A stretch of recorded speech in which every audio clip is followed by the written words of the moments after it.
কয়দিন ধরে এক নাগাড়ে এইভাবেই বৃষ্টি হচ্ছে। এদিকে ঘরে দুটো চালও নেই যে সেদ্ধ করে খাবো। এমনভাবে চলতে থাকলে তো বন্যা হয়ে যাবে। কি হয়েছে গিন্নি, কি এত বিড়বিড় করছো? যেভাবে বৃষ্টি শুরু হয়েছে, এমন হলে তুমি মাছ ধরতে বেরোবে কি করে গো? আর মাছ না ধরা হলে সংসার চলবে কি করে? ঘরে যে কিচ্ছুটি নেই। আরে আমিও তো সেটাই ভাবছি গিন্নি। এভাবে বর্ষা বাদলা চলতে থাকলে তো না খেয়ে মরতে হবে আমাদের সবাইকে। কাল বিল থেকে দুটো কলমি লতা তুলে এনেছিলাম। কাল কিছুটা রান্না করেছি আর আজকের জন্য রেখেছি, কিন্তু ঘরে যে কোনো চাল নেই যে রান্না করব। আশেপাশে দুই এক বাড়িতে গিয়ে একটু খোঁজ নিয়ে দেখো। আজকে আকাশটা মেঘলা হয়ে আছে, কিন্তু বৃষ্টি শুরু হয়নি এখনো। এর মধ্যে নদীতে গিয়ে জাল ফেলে দেখি মাছ পাওয়া যায় কিনা। আশেপাশে আর কার বাড়িতে যাব? সবারই তো একই অবস্থা। বৃষ্টির চোটে কেউ তো এই কয়দিন ঘর থেকে বের হতে পারেনি। তাহলে তুমি দুটো গমের আটার রুটি বানাও গিন্নি। আজকের রাতটা না হয় আমরা আটার রুটি আর কলমি ডাঁটা সেদ্ধকেই থাকবো। সে না হয় করলাম, কিন্তু যেভাবে বৃষ্টি শুরু হয়েছে, বানের জল ভেসে আসা শুরু হলে তো বন্যা হয়ে যাবে গো। তখনকার জন্যে ঘরে তো কিছু শুকনো খাবার মজুত রাখতে হবে। সেটাও তো আমিও বুঝতে পারছি। এভাবে চলতে থাকলে তো বন্যা হয়ে গেলে না খেয়ে মরবে।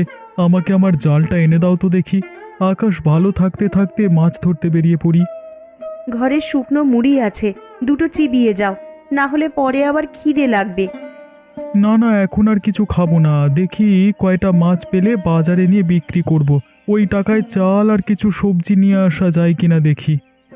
রান্নাঘরে দেখো, একটা ব্যাগের ভিতরে জাল রাখা আছে, সেখান থেকে জাল আর মাছ রাখার পাত্রটা নিয়ে যাও। ঠিক আছে, আমি তবে বের হলাম গিন্নি। সাবধানে যেও।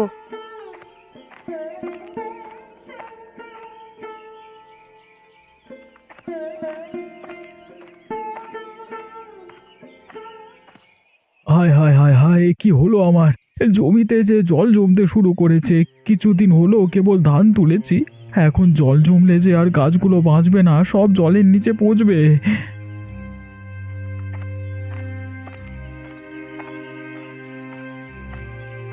কিরে গোপাল, কি হয়েছে তোর?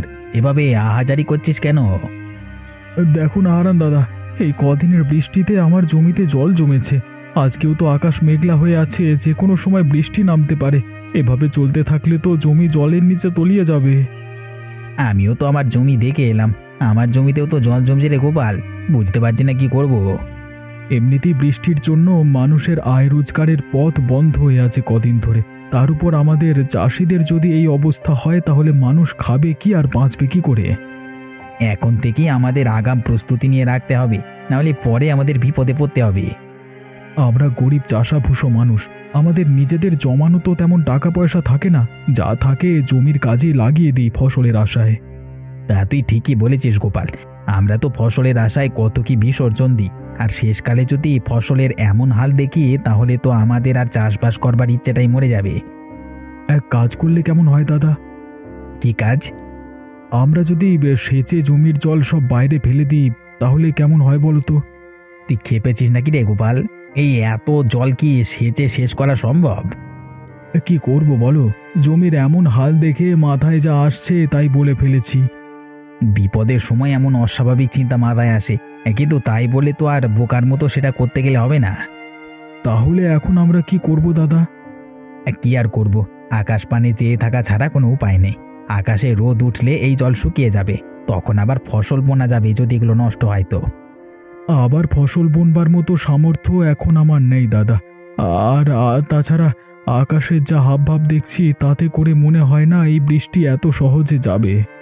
সে পরে দেখা যাবে, এখন এখানে বিলাপ করে লাভ নেই। চল বাড়ির দিকে যাই আমরা।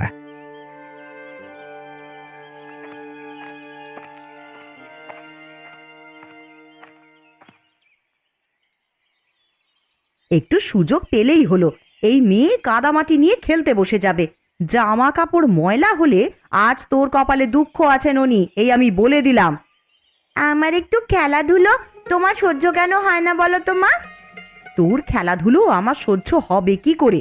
খেলা করতে গেলেই তো জামা কাপড়ে কাদামাটি মাখিয়ে আসিস। এই বৃষ্টি বাদলার দিনে আমি জামা কাপড় শুকাতে দেবো কোথায়? পরপর এত দিন বৃষ্টিতে আমি দুদণ্ড বাইরে বেরোতে পারিনি। আর কতক্ষণ আমাকে ঘরবন্দি হয়ে থাকতে বলছো তুমি? এই মেয়ের চোপা দিন দিন বেড়েই চলেছে। দিন দিন বড় হচ্ছিস আর আদব কায়দা সব ভুলতে বসেছিস দেখছি। মা, ও মা, আমার না খুব খিদে পেয়েছে, আমাকে কিছু খেতে দাও না মা। একটু আগেই না গুড়মুড়ি খেয়ে খেলতে বসলি, এখনই তোর খিদে পেয়ে গেল? অভাবের স্বভাব নষ্ট, কথাটা তো সত্যিই দেখছি। পেটের খিদে কি আর অভাব মানে বলো?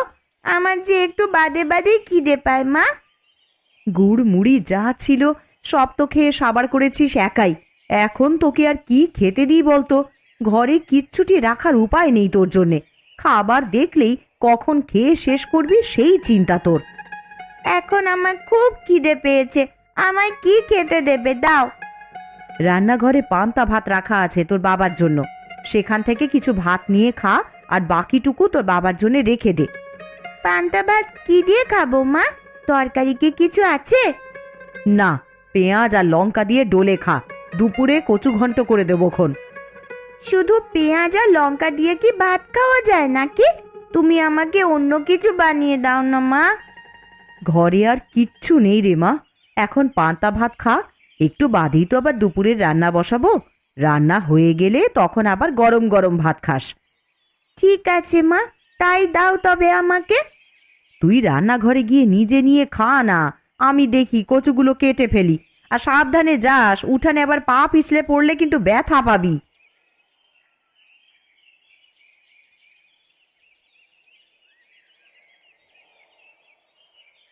লোকটাকে সেই কখন থেকে খেতে ডেকে এসেছি, এখনো আসার নাম নেই। আর এদিকে যে খাবারগুলো সব ঠান্ডা হয়ে যাচ্ছে। কই গো, সকালের খাবার খাওয়া লাগবে না নাকি তোমার? একটু খাজনার কাগজপত্র নিয়ে বসেছিলাম কিন্নি, ভেবেছিলাম হাতের কাজটা শেষ করে তবে খাবো। তা তোমার জ্বালায় কি আর হলো? আবার ঠান্ডা হলে তো আবার বলবে ঠান্ডা খাবার খাবো না। তোমাকে নিয়ে আমার হয়েছে যত জ্বালা। আমার কাজ না মিটিয়ে সেখান থেকে উঠতে ভালো লাগে না। আরে জানোই তো টাকা পয়সার হিসাব কিতাব। হয়েছে, খাবারের সময় খাওয়া আর কাজের সময় কাজ। এত টাকা টাকা করছো, মরে গেলে এই টাকা খাবে কে শুনি? আমার টাকা আমি খেয়েই মরবো, কাউকে আমার টাকার ভাগ দেব না আমি। হয়েছে বাপু হয়েছে, তোমার ওই কালোবাজারি টাকা নেওয়ার ইচ্ছে আমার নেই। দুবেলা দুমুঠো ভাত খাই, সেটাই আমার হজম হতে চায় না। আরে মনে রেখো, এই কালো টাকা দিয়ে কিন্তু সব আরামায়েশের জীবন পেয়েছো গিন্নি। গাঁয়ের মানুষদের রক্তচোষা টাকাতে আমার আরামায়েশ ভালো লাগে না। তুমি ভালো করেই জানো যে আমি বিলাসিতা পছন্দ করি না। আর হতভাগাদের থেকে মেরে আনা টাকা তো আমাকে আয়েশ দিতে পারে না। খেতে এসে তোমার নীতি কথা শুনি তো পেট ভরে যায় গিন্নি। এতই যখন মায়া হয় তখন যাও না, একটা ধর্মশালা খুলে বসো। সেটা পারলে তো ভালোই হতো। জীবনে তোমার সাথে থেকে যে পাপ কামিয়েছি তার বদলে কিছুটা পুণ্য যদি পেতাম। আমায় কি খেতে দেবে না নাকি নাকি এভাবে খোঁচা মেরে কথা শোনাতে থাকবে? তাহলে আমাকে ডাকবার কি দরকার ছিল শুনি? দিচ্ছি, খাবার খেতেই তো ডেকে এনেছি, তা তুমি তো শুরু করলে।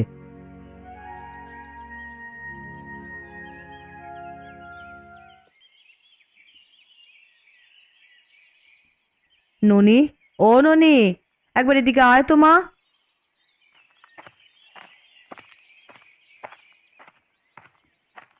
কি হয়েছে মা, আমায় ডাকছো কেন? কচুর ডাঁটার ঘন্ট করব, কিন্তু এখন লবণ জলে ভিজিয়ে দেখি কচুগুলো কমে গেছে অনেকটাই। এইটুকুতে সবার তো খাওয়া হবে না রে। তা এখন আমায় কি করতে হবে সেটা বলো। তুই ঘরের পেছনে গিয়ে কটা কচুর ডাঁটা তুলে আন দেখি মা। ওরে বাবা, আমি পারবো না ঘরের পেছন থেকে কচু আনতে যেতে। ওইগুলো ধরলেই আমার হাত চুলকাবে। হাতে প্লাস্টিক বেঁধে তুলে নিয়ে আয় মা, না হলে দুপুরের তরকারি যে কম পড়ে যাবে।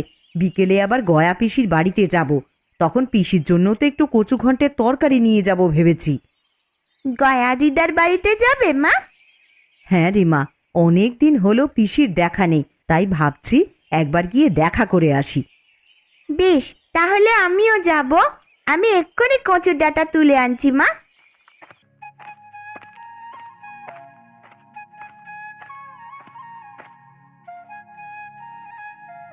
জয়াদি, ও জয়াদি, রান্না বসিয়ে দিয়েছো দেখছি। আমার তো এখনো কিচ্ছু করা হলো না গো। আরে কমলা যে, আয় বস এখানে। না দিদি, বসতে আসিনি, আমি এসেছি তোমার কাছে কিছু চাইতে। কি চাইতে এসেছিস কমলা? ঘরে রান্না করার মতন কিচ্ছুটি নেই দিদি। এখন কি রান্না করব ভেবে পাচ্ছি নে। কাল কটা কলমির ডাঁটা তুলে এনেছিলাম, তাই দিয়েই কালকের দিনটা কোনো রকমে চলেছে।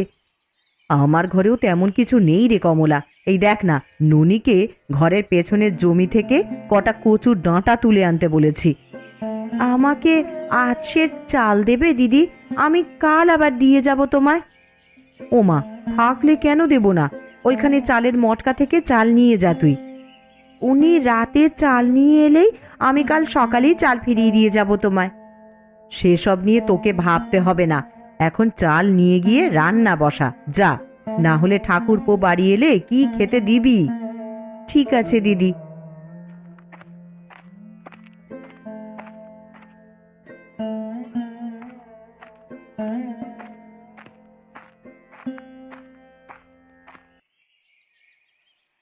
আজ 2 দিন হয়ে গেল বাড়ির বাইরে কোথাও যেতে পারছি না।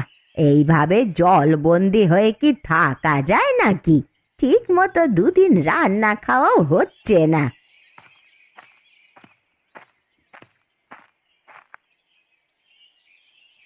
এ কি গো পিসি, তোমার বাড়িতে যে বানের জল উঠেছে, সারা উঠোন তো জলে ভরে গেছে গো। এই জন্যই বুঝি দিদার দেখা নেই আজ কদিন ধরে। ওরে, তোরা আস্তে আস্তে আয় এদিকে, দেখে শুনে পা ফেলিস, আবার উঠানে পা পিছলে জলে পড়ে যাস নে তোরা। তা এইভাবে জলবন্দি হয়ে আছো, আমাদের একটা খবর দিলেও তো পারতে পিসি। খবর দেবো কি করে লছুরি? দেখতে পাচ্ছিস নে জলে আমার উঠোন একেবারে ডুবে আছে। এই হাঁটু জলে নেমে আমি এখন তোদের খবর দিতে যাব? খবর না দিলে আমরা কিছুই জানতে পারবো না তো। এখন তোমার জন্যে কচু ঘন্ট নিয়ে এলাম বলেই না দেখতে পেলাম, না হলে তো আমরা জানতেও পারতাম না দিদা। তা তোরা আমায় কেমন ভালোবাসিস তা আমার জানা হয়ে গেছে। দুটো দিন পার হয়ে গেল আর তোরা এখন এসেছিস আমার সাথে দেখা করতে। কি করব পিসি, দেখলেই তো এই 2 দিন কেমন টানা বৃষ্টি হলো। আকাশের ভাব ভালো দেখছি না গো, সন্ধ্যায় খুব বৃষ্টি হবে বলে মনে হচ্ছে। আরো বৃষ্টি হলে তো এবার জল ঘরে উঠে যাবে দিদা, তখন তুমি থাকবে কোথায়? এই বুড়ির আর কে আছে যে দেখে রাখবে? বানের জলে ভেসেই না হয় চলে যাব কোথাও। ছি ছি পিসি, এসব কথা কখনো মুখেও আনবে না। আমরা সবাই আছি তোমার পাশে। আবহাওয়া বেশি ভালো দেখছি না, তুমি বরং আমাদের সাথে আমাদের বাড়িতে চলো পিসি। হ্যাঁ দিদা, আমাদের সাথে চলো। এই বিপদে তোমাকে একা রেখে যেতে পারবো না আমরা।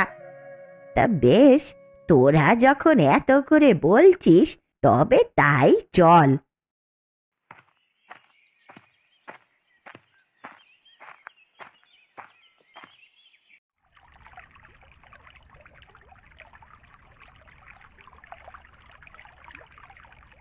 ভাগ্যিস কিছু শুকনো খাবার এনেছিলে, না হলে তো আমাদের দুর্ভোগের শেষ ছিল না।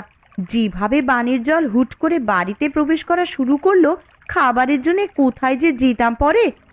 জল বেড়ে যাচ্ছে দেখি তো দরকারি জিনিসপত্র নিয়ে বাড়ির চালায় উঠে এলাম, না হলে আর উঁচু জায়গা পেতাম না।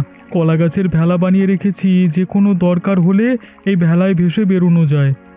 কিন্তু যেইভাবে চারপাশে বানের জল বাড়ছে, আমার যে বড্ড ভয় হচ্ছে গো।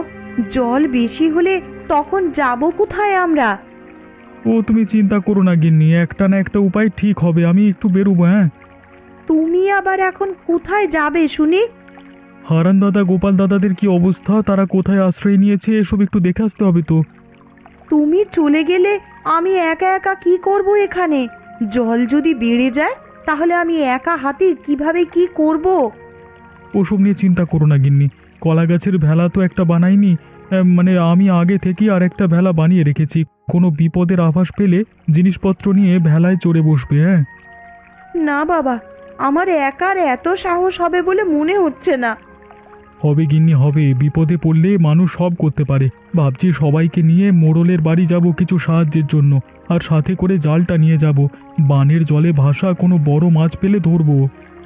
মানুষ বাঁচবে কি করে তাই ভেবেই মাথা খারাপ হয়ে যাচ্ছে, আর তুমি কিনা বানে ভাসা মাছ ধরবে? হ্যাঁ গো হ্যাঁ গিন্নি, যদি ভালো মাছ পাই তবে আমরা সবাই মিলে সেটা তো খেতে পারবো। কারোর কাছেই যে খাবার জিনিস তেমন কিছু নেই। তা তুমি ঠিকই বলেছ, এই সময় তো নদী নালা সব ডুবেছে, বড় বড় মাছ এখন বানে ভেসে আসবে। আমি জালটা নিয়ে একটু ঢু মেরে আসি, আর দেখে আসি সবার কি অবস্থা। ঠিক আছে, সাবধানে যেও, আর তাড়াতাড়ি ফিরে আসবে কিন্তু। ঠিক আছে গিন্নি।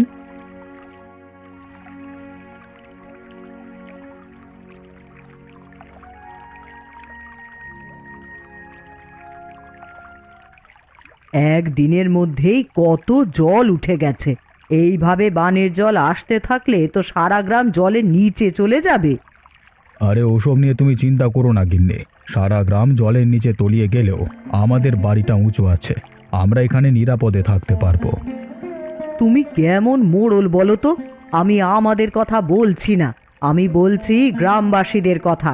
তাদের এই বিপদের দিনে তোমার উচিত তাদের পাশে দাঁড়ানো। আর তুমি আবার এখন শুরু করলে? দেখছো বানের জলের জন্য সবাই ঘরবন্দি হয়ে আছে, তার মধ্যে তুমি বলছো আমাকে মানুষের খোঁজ নেওয়ার জন্য। সব সময় নিজেরটাই বুঝলে তুমি। তোমাকে যে কে মোড়ল বানিয়েছিল? আমাকে গ্রামের লোকেরাই মোড়ল বানিয়েছিল, কিন্তু আমার ভালো তো তোমার হজম হবে না।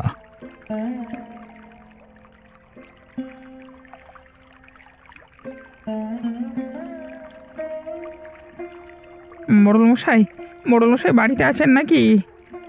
একবার বাইরে আসুন তো, আমরা সবাই আপনার সাথে কিছু পরামর্শের জন্য এসেছি।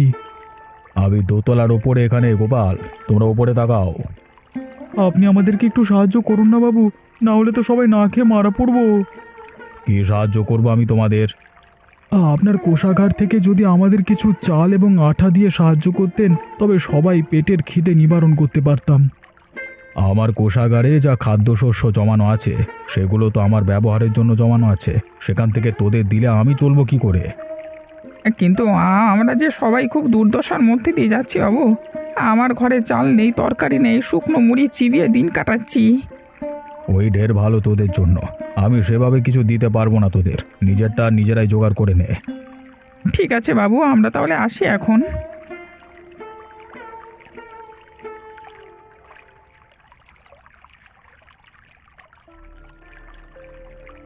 ও মা, দেখো ওই দেখো, কত বড় একটা মাছ দেখা যাচ্ছে বানের জলে।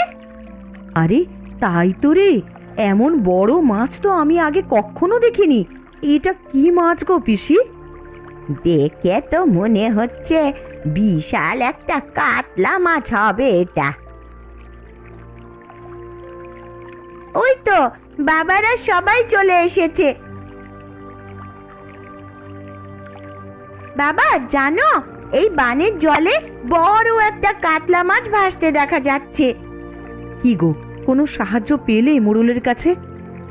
না গো গিন্নি, মোড়ল আমাদের কোনো সাহায্য করতে রাজি হলো না। এখন এই বিপদের দিনে আমরা যে কি করব? ঘরে যা ছিল সব তো প্রায় ফুরাবার পথে। এগুলো ফুরিয়ে গেলে খাবো কি আমরা তখন? তোরা মাছ ধরা শুরু কর।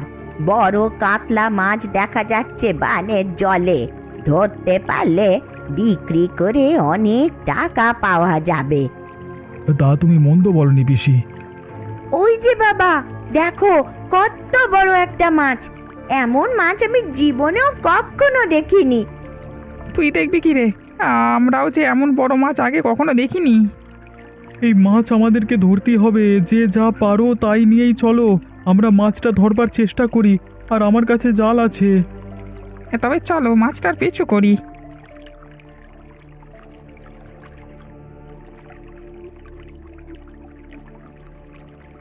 কিরে, তোরা সবাই মাছ ধরবার সরঞ্জাম নিয়ে কোথায় চলেছিস?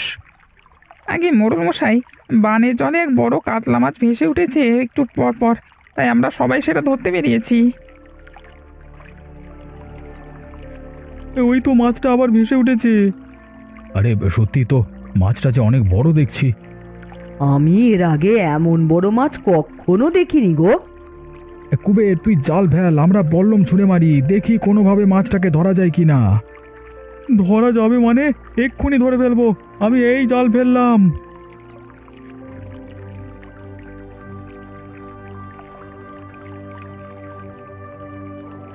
দাদা আমাকে সাহায্য করো তোমরা, একা হাতে আমি বড় মাছ তুলতে পারবো না। মাছটা জালে আটকা পড়ে লাফালাফি করছে। হ্যাঁ হ্যাঁ, আমরা সাহায্য করছি তোকে। মাছটা তো অনেক বড় রে কুবের, এটা নিয়ে শহরের মুখে হাটে বিক্রি করে আয়, অনেক দাম পাবি তাহলে। না না, এই মাছ আমি বিক্রি করব না বাবু, এই মাছে সবার অধিকার আছে। সবাই এই মাছ দেখেছে, আমি একা এটা করতে পারবো না, তাই আমি এটা ভাগ করে নেব সবার সাথে। মোড়ল মশাইকেও তার ভাগেরটা আমরা এখানেই দিয়ে যাব।